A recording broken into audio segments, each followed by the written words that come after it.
Bwana Yesu asifiwe, mpenzi mtazamaji wa Gideon Online TV.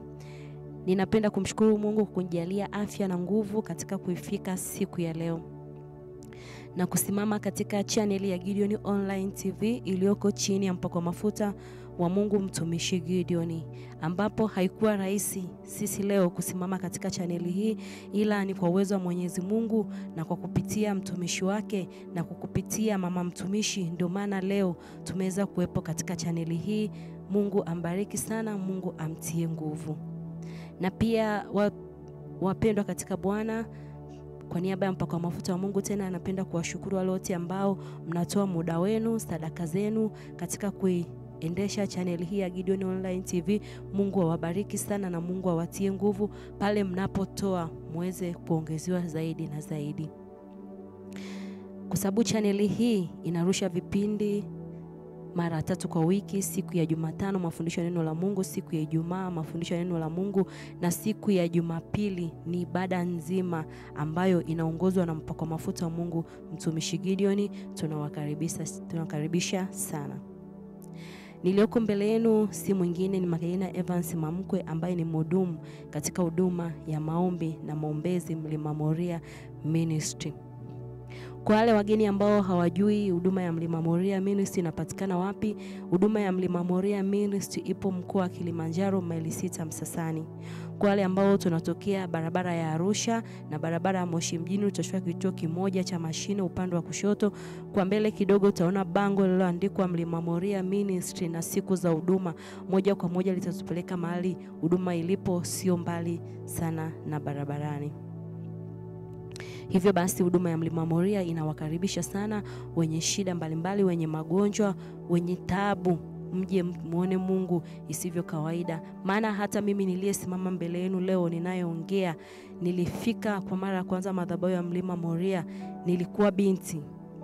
Nilikuwa sijui kama kuna hali fulani ambayo Mungu anaweza akaninua kwenye maisha yangu nikawa mtu wa tofauti.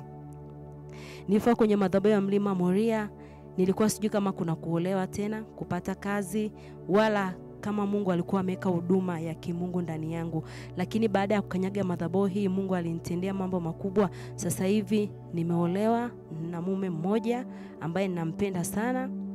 Nina watoto 2 wa kiume na wa kike mmoja, na pia nimeokoka na mpenda Mungu. Ninatumika kwa njia ya uimbaji na pia ninatunga nyimbo za Injili katika madhabahu ya Mlima Moria. Sikujua kama Mungu alikuwa ameweka kitu ndani yangu, ila ninamshukuru Mungu. Wewe mtu wa Mungu ambaye unaona haiwezekani, karibu madhabahu ya Mlima Moria, itawezekana kama ilivyowezekana kwetu.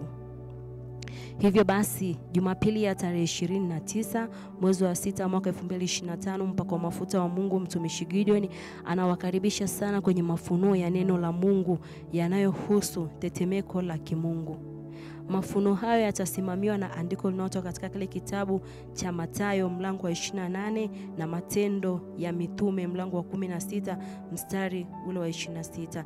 Nitasoma Mathayo 28 mlango wa 2 ambao unasema, na tazama palikuwa na tetemeko kubwa la nchi, kwa sababu ya malaika wa Bwana alishuka kutoka mbinguni akaja akaliviringisha jiwe. Na tukisoma katika kitabu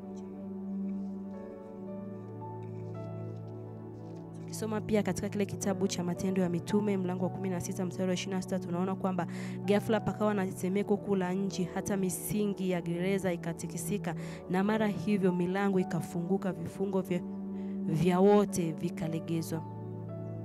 Hivyo basi mtu wa Mungu, tunajifunza nini?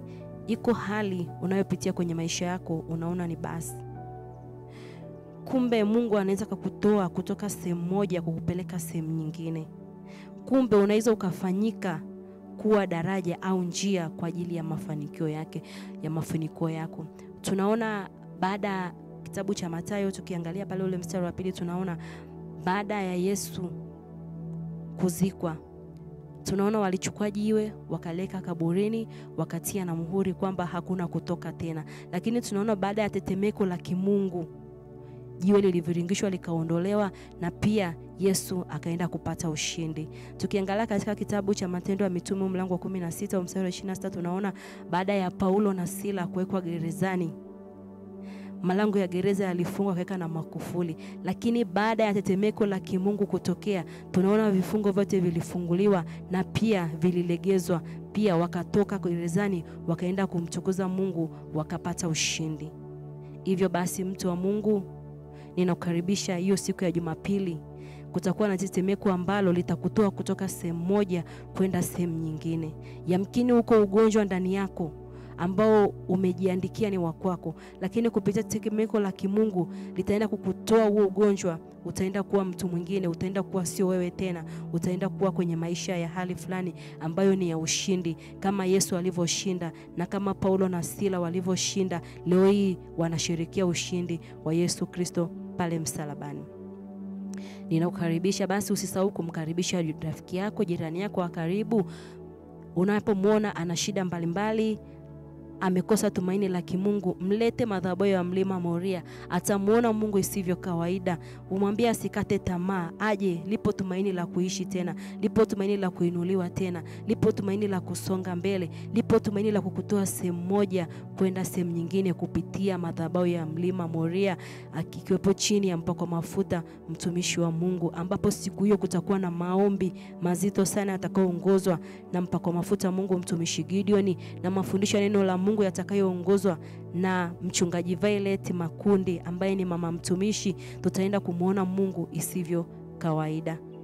Na pia tukiambatana na wachungaji wa Mlima Moria na wahudumu pia na Moria Praise and Worship Team ambao watakuwa wanasherehesha siku hiyo, tutamuona Mungu isivyo kawaida. Pia nipende kukumbusha kwamba madhabahu ya Mlima Moria kila mwisho wa mwezi huwa tunafanya ibada ya kuabudu na kumsifu Mungu, ambapo kutakuwa na kumsifu Mungu na kuabudu Mungu isivyo kawaida, na tutamuona Mungu kupitia maombi, kupitia kumsifu Mungu, kupitia kuabudu. Tutamuona Mungu isivyo kawaida. Tunawakaribisha nyote na tunawapenda nyote. Bye bye.